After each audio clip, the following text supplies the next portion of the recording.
Pagtutulungan na ang bansang China. Bakit nga ba dumarami ang mga bansa na may galit sa China? Ang China ang pinakamayamang bansa sa buong Asia at pangalawa sa buong mundo sa GDP per nominal. Pero kahit sa ekonomiya, ang China ay tagumpay, marami naman silang bansang kaaway.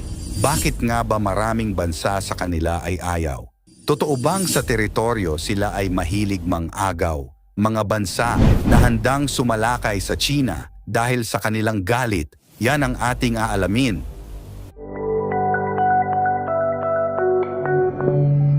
Pang-sampu, Vietnam.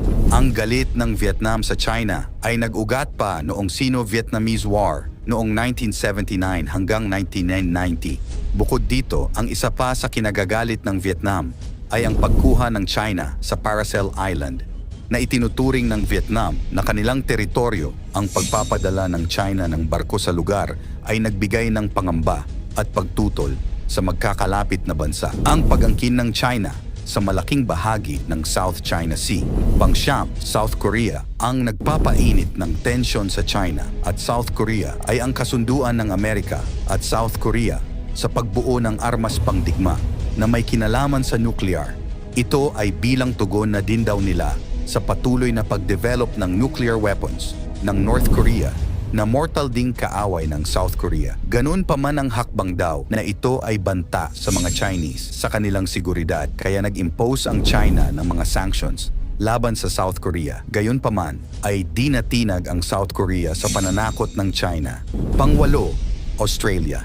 Trade disputes. Ang COVID-19 mula sa China ay inimbestigahan noon ng Australia sa pagkalat ng virus. Sa investigasyong ito, nagpataw ng restriction sa trading ang China sa ilang produktong galing Australia na nakaapekto sa kanilang ekonomiya. Kinondena rin ng Australia ang kagustuhan ng China sa pagkuha ng teritoryo sa South China Sea. Inakusahan naman ng China ang Australia ng pakikialam sa kanilang internal na interes. Pangpito, Japan. Ang Japan at China ay matagal nang may galit sa isa't isa. Ang ilang dahilan ay ang Sino-Japanese War, pag-agaw sa Manchuria na isa sa sanhi ng World War II, at ang nakakakilabot na Nanjing Massacre na isang mass killings. Pero ang mas matinding galit na namamagitan sa dalawang bansa hanggang ngayon ay ang agawan sa teritoryo sa mga isla ng Senkaku Diaoyu. Isang matagal ng isyu na nagdudulot ng tensyon at parehong nagpapalakasan sa military exercises at pagpapatrol sa mga isla na nagdudulot ng protesta at girihan sa magkabilang panig ng bansa. Pang-anim, United Kingdom. Ang bagong batas sa seguridad na ipinasa ng China para sa Hong Kong ay nagdulot ng matinding kritisismo mula sa United Kingdom na may kasaysayang kolonyal sa Hong Kong, at ang UK ay nagpataw ng mga sanksyon laban sa China kaugnay ng mga isyu sa karapatang pantao. Pang-lima, India.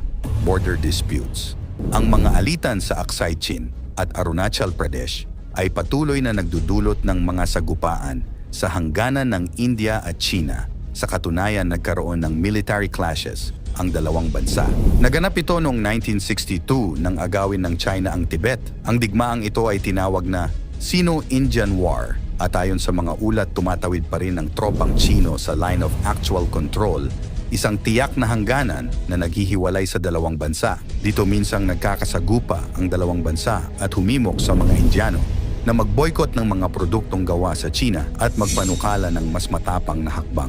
Pang-apat, European Union. Ito ay dahil sa human rights issues. Ang mga alitan hinggil sa karapatang pantao sa Xinjiang at Hong Kong ay nagdudulot ng diplomatikong tensyon, maging sa kalakalan at mga patakaran sa ekonomiya. Pangatlo, Taiwan, o tinatawag ding the Republic of China. Kamakailan lamang ay napakainit ng tensyon sa pagitan ng China at Taiwan ayon sa kasaysayan. Matapos kasi ang civil war sa China, ang Nationalist Party ay tumakas pa Taiwan at nagtatag ng hiwalay na pamahalaan. Samantala, kinontrol naman ng Communist Party ang mainland China. Mula noon ang Taiwan ay sinasabing sila ay nasa demokrasya at may sariling ekonomiya, pamahalaan at militar. Gayunpaman, hindi ito kinikilala ng China ang kasarinlan ng Taiwan at itinuturing itong rebelding probinsya ng mainland China. Bilang tugon sa mga banta ng China, naghanap ng paraan ang Taiwan upang palakasin ang sariling depensa at bumuo ng mga alyansa sa ibang mga bansa, lalo na sa Amerika. Kaya't mapasa hanggang ngayon ay matindi pa rin ang hidwaan at palakasan sa pagitan ng Taiwan at China. Pangalawa, Philippines.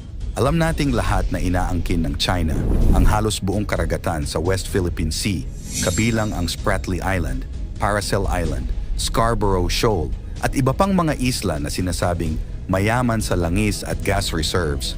Bagamat may pandaigdigang batas, ay patuloy pa rin sa pag-angkin at pagiging aggressive ng China at pagpapatayo ng mga militar outpost. Ito'y nagdulot ng tensyon at nakararanas ng ilang insidente ng pambubuli, panghaharas at pananakit sa mga sundalong Pilipino mula sa Chinese Coast Guard. Sa pahayag naman ni Pangulong Bongbong Marcos sa Philippine Air Force sa anibersaryo nito, sinabi ng Pangulo na mahalaga ng magkaroon ang kapasidad ang Pilipinas na depensahan ang ating teritoryo sa pamamagitan ng mga bagong armas. Una nang sinabi na palalakasin at dadagdagan pa ng AFP ang mga BrahMos missile system na nabili mula sa India at sasamahan ng mas makabagong HIMARS missile system mula sa Amerika.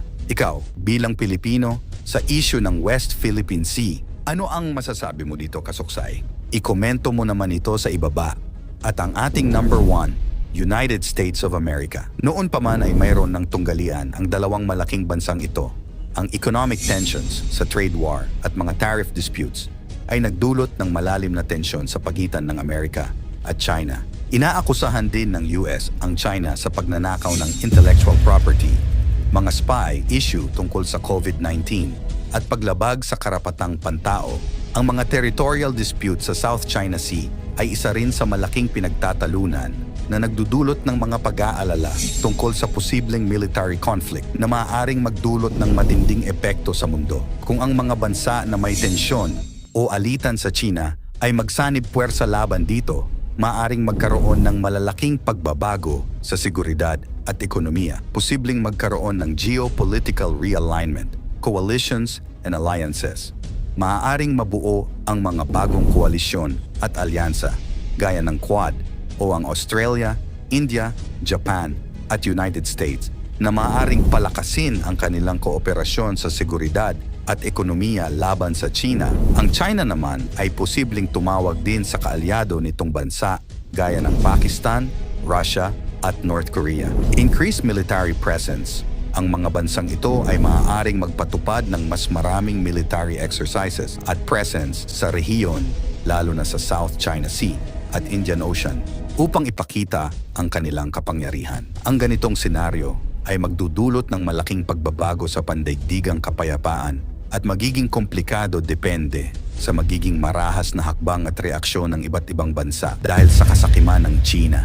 Ikaw, bakit kaya ganito karami ang may galit sa China? Ano ba ang dapat gawin ng bawat bansa upang hindi na umabot sa isang military conflict? At sa huli, anong bansa kaya ang pinakamortal na kalaban ng China? Ikomento mo naman ito sa ibaba, pakilike ang ating video, i-share mo na rin sa iba. Salamat at God bless.